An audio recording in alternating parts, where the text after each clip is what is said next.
Rohingyas और बांग्लादेशी जिनको जम्मू कश्मीर में, खासकर जम्मू जिला में बसाया गया है, और अब ये सामने तथ्य आ रहे हैं कि रोहिंग्यास को बसाने के लिए कुछ एनजीओज काम करती रही, जिनको धन कहां से मिलता रहा उसके बारे में एक संशय बना हुआ है कि क्या उनको धन जो है वो भारत के बीच में मिला या भारत के बाहर से भी आ रहा है।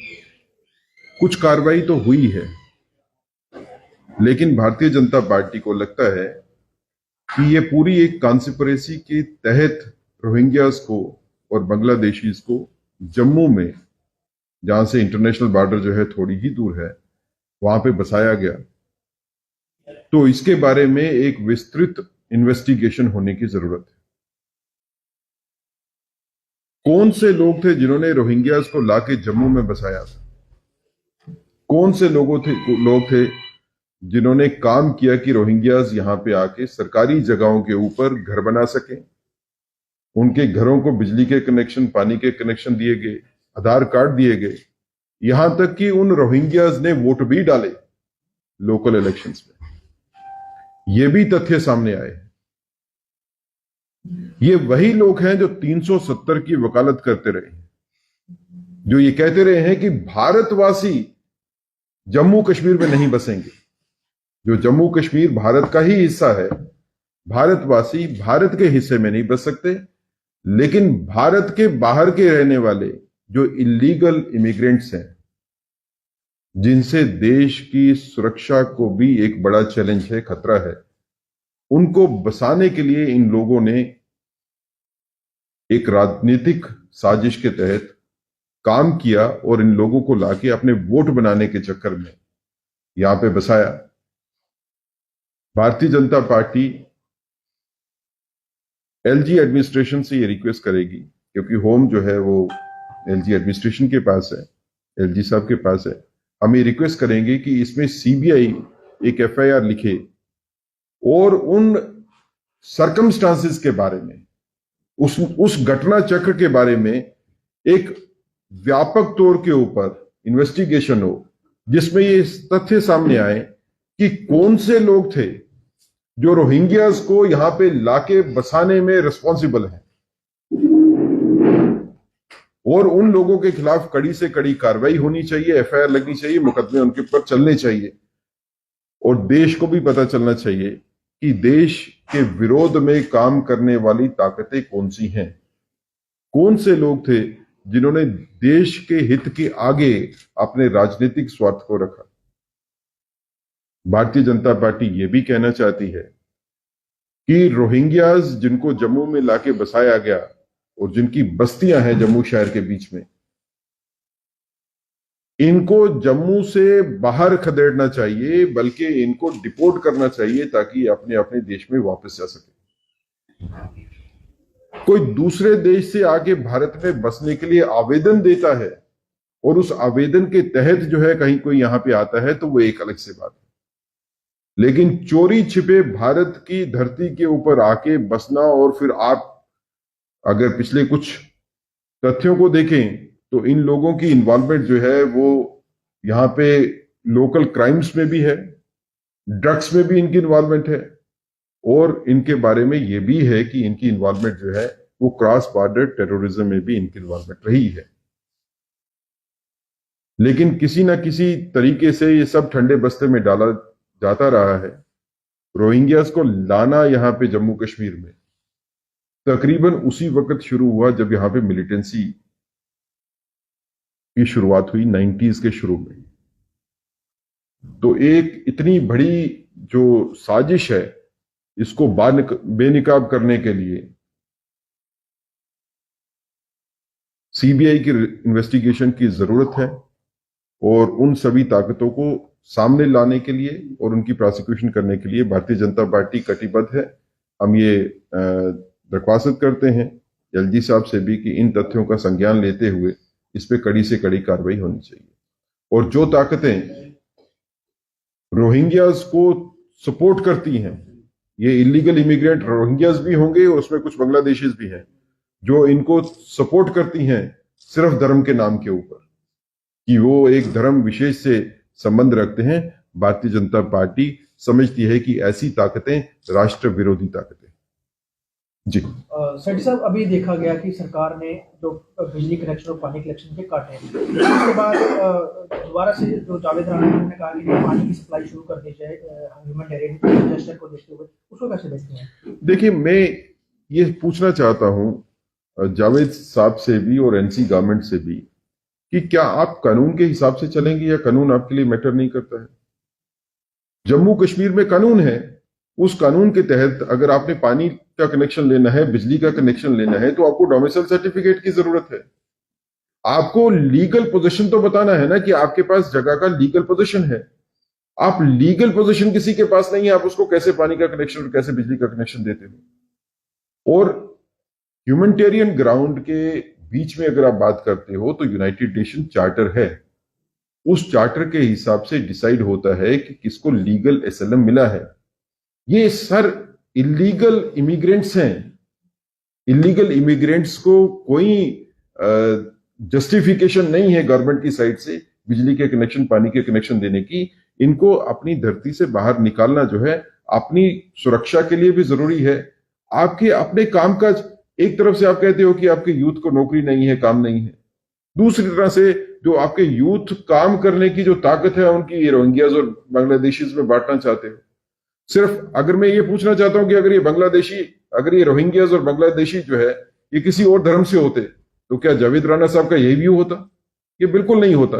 ये राजनीतिक साजिश के तहत जो है ये इस तरह की स्टेटमेंट दी जाती है और इस तरह की प्रोटेक्शन दी जाती है। सेठी साहब, मेरा सवाल है, इसके रोहिंग्या के ऊपर पहले कार्रवाई हुई थी और उनको ट्रांजिट कैंप में रखा गया सांबा में, उसके बाद अचानक इसको बंद कर दिया, क्या कहेंगे इसके ऊपर? देखिए, इनको ट्रांजिट कैंप में रखना जो है वो सोल्यूशन नहीं है। रोहिंग्यास को भारतीय जनता पार्टी का अगर व्यू मानेंगे तो हम इनको चाहते हैं कि इनको देश से बाहर खदेड़ना चाहिए। इनका अपना देश है, वहां पे इनको भेजना चाहिए। ये अगर रोहिंग्यास की आप हिस्ट्री देखें तो एक रक्त रंजित हिस्ट्री है। ये अपने देश से बाहर निकल के भारत में, और मुझे एक चीज की समझ नहीं आती है, अगर रोहिंग्यास को इलीगली भी आएगा तो वो रुकेगा आसाम में, बंगाल में, उड़ीसा में, इन्हीं जगह पे ना जो उनके कंट्री के साथ है, बॉर्डर है जिनके। लेकिन रोहिंग्यास के पास क्या जस्टिफिकेशन है जम्मू में आके रुकने की? जम्मू तो हजारों किलोमीटर दूर है उस बॉर्डर से जहां पे बर्मा और बांग्लादेश है। लेकिन रोहिंग्यास जम्मू में आके बसते हैं क्योंकि जम्मू में पाकिस्तान का बॉर्डर जो है यहां से 15-20 किलोमीटर दूर आरसपुरा का बॉर्डर है, और बॉर्डर के नजदीक इनको लाके बसाया जाता है एक साजिश के तहत। अब इस साजिश में कौन कौन से लोग शामिल हैं? अब उन्होंने 30 साल 35 साल तक जो है उनको आइडेंटिफाई नहीं किया गया, चिन्हित नहीं किया गया, लेकिन अब वक्त है कि उनको चिन्हित भी करना चाहिए। और कौन सी ताकतें राष्ट्र विरोधी ताकतें हैं उनके बारे में कम से कम जनता में सामने ये क्लियर तो हो कि कौन राष्ट्र विरोधी काम कर रहा है। सेठी साहब, ड्यूरिंग इस पीरियड में आपकी सरकार है, ये लंबे समय तक सरकार थी, उस समय तक इसके ऊपर कार्रवाई हो जानी चाहिए थी। रोहिंग्यास के ऊपर कार्रवाई जो है वो भारतीय जनता पार्टी की गवर्नमेंट के दौरान ही हुई है। रोहिंग्यास के खिलाफ कार्रवाई जो है वो एलजी एडमिनिस्ट्रेशन के दौरान ही हुई है। लेकिन कुछ एनजीओ की आप बात करें, कुछ ताकतें जो है वो कोर्ट्स में जाती हैं, हाईकोर्ट में भी जाती हैं, इंटरवीन करती है, सुप्रीम कोर्ट तक जाती हैं इनके मुकदमे लड़ने के लिए। किसी तरह से इनको प्रोटेक्शन, जिन्होंने पहले इनको राजनीतिक प्रोटेक्शन दी, आज इनको अदालती प्रोटेक्शन देने के लिए जो है वो इस तरह की ताकतें सामने आती हैं। इसीलिए इनके खिलाफ कार्रवाई जो है उतनी तेजी से नहीं हो पाती। आज मेरा क्वेश्चन ये है कि उन ताकतों को आइडेंटिफाई करना है हमारे को, जो ताकतें इस तरह की विध्वंसक स्थिति पैदा करती है। सर, एलजी एडमिनिस्ट्रेशन से आपने कहा कि चिट्ठी या बातचीत की जाएगी, क्या एलजी से आपने मिलने का समय दिया है? उन्होंने समय दिया है कि आप अपनी मांग रख पाए सीबीआई? देखिए, आज हम प्रेस कॉन्फ्रेंस के माध्यम से यही अपील एलजी साहब से करना चाहते हैं, और यही अपील हम सीबीआई को भी करना चाहते हैं, होम मिनिस्ट्री से भी करना चाहते हैं कि सीबीआई इंडिपेंडेंटली भी इसके ऊपर जो है वो संज्ञान ले सकती है, कॉग्निजेंस ले सकती है, इन्वेस्टिगेशन कर सकती है। और अगर भारतीय जनता पार्टी को कहीं जाके किसी से बात करने की जरूरत होगी तो भारतीय जनता पार्टी ने पहले भी बात की है, रोहिंग्यास के अगेंस्ट बात की है हमने, और इनकी जो इलीगल सेटलमेंट है जम्मू में उसके बारे में हमने पहले भी बात की है, आगे भी हम जाके इसके बारे में बात करेंगे। सर, आप एनजीओ की बात करें क्योंकि सीबीआई के मामला दर्ज होना चाहिए, लेकिन अभी भी हम देखें बड़े पैमाने पे जम्मू म्युनिसिपल कॉर्पोरेशन में जो सफाई कर्मचारी तो गार्बेज कलेक्शन में रोहिंग्या काम कर रहे हैं, रेलवे के जो कॉन्ट्रैक्टर्स हैं वो रोहिंग्या का इस्तेमाल कर रहे हैं स्टेशन में सफाई और रेलवे, उसको लेकर उस पर भी तो कार्रवाई होनी चाहिए, तो उसको लेकर देखिए, मैं आपको ये कहता हूं कि रोहिंग्यास की ये भी एक विषय है कि रोहिंग्यास शायद रेट्स जो है काफी कम है उनकी लेबर के, और वो जम्मू की जो लोकल लेबर है उसको जो है वो काम नहीं करने देते क्योंकि वो काम रहता नहीं है। ये भी एक चिंता का विषय है। ये चिंता का विषय जम्मू के लिए भी है और ये कश्मीर के लिए भी है। इस तरह की इलीगल जो है मूवमेंट कश्मीर में भी है, जो बड़ी एक सिक्योरिटी जो है वो लैप्स हो सकती है। तो अगर इस तरह के इलीगल इमिग्रेंट्स को आप गवर्नमेंटल एजेंसीज में कहीं पे काम देते हो तो फिर वो बिल्कुल गलत काम हो रहा है। अगर इनको म्युनिसिपैलिटी में या किसी और जगह पे अगर आप जॉब मिलता है, नौकरी मिलती है, कॉन्ट्रेक्चुअल बेसिस के ऊपर भी मिलता है, तो वो बिल्कुल गलत है। भारतीय जनता पार्टी चाहती है कि इस तरह की कोई कार्रवाई नहीं होनी चाहिए। सर, इसमें बाहर की कंट्रीज में जिस समय कोई इलीगल इमिग्रेंट को पकड़ा जाता है उसको उसी समय डिपोर्ट किया जाता है, उसको घर भी नहीं दिया जाता।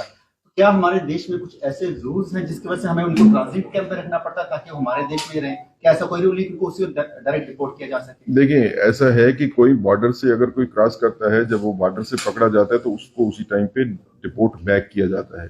लेकिन अगर कोई इलीगल इमिग्रेंट बॉर्डर के अंदर आ गया और उसके बाद वो हजारों किलोमीटर ट्रेवल करके जो है एक अलग जगह पे आके बसता है, जिसके साथ उनका कोई लिंग्विस्टिक एफिनिटी नहीं है, जिनके साथ उनका कोई कनेक्शन नहीं है, तो फिर उनको डिपोर्ट करने के लिए उनको वापस बॉर्डर के ऊपर भेजा जाना चाहिए और उनको उनके कंट्री में pushback, this is called pushback करना चाहिए।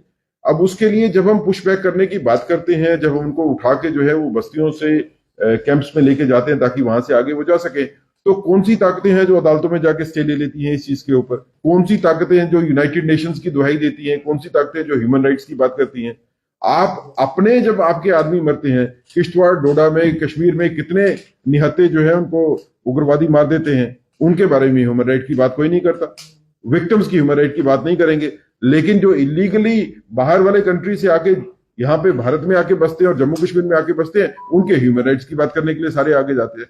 ये सब एक साजिश के तहत होता है जिसको बेनकाब करना जरूरी है। इंटेलिजेंस एजेंसीज ने ये भी कहा था कि इनकी पॉपुलेशन लगातार बढ़ती जा रही है। कुछ फिगर्स भी आए थे, अभी भी इस पर इनके सेंसस को लेकर काम चल रहा है, जिसमें कुल मिलाकर अगर बांग्लादेशी और रोहिंग्या देखें 13,500 से भी ज्यादा पॉपुलेशन है। क्या इंटेलिजेंस एजेंसीज हैं वो इस पर अगर नजर रख रही थी तो इन पर कार्रवाई कहीं ना कहीं जो सरकारें रही उनकी तरफ से नहीं हो पाई, जिसमें बीजेपी की सरकार थी? देखिए, कुछ इस तरह के फैक्ट्स भी हैं कि ये आहिस्ता आहिस्ता हर साल इनकी तादाद बढ़ती है। वो सिर्फ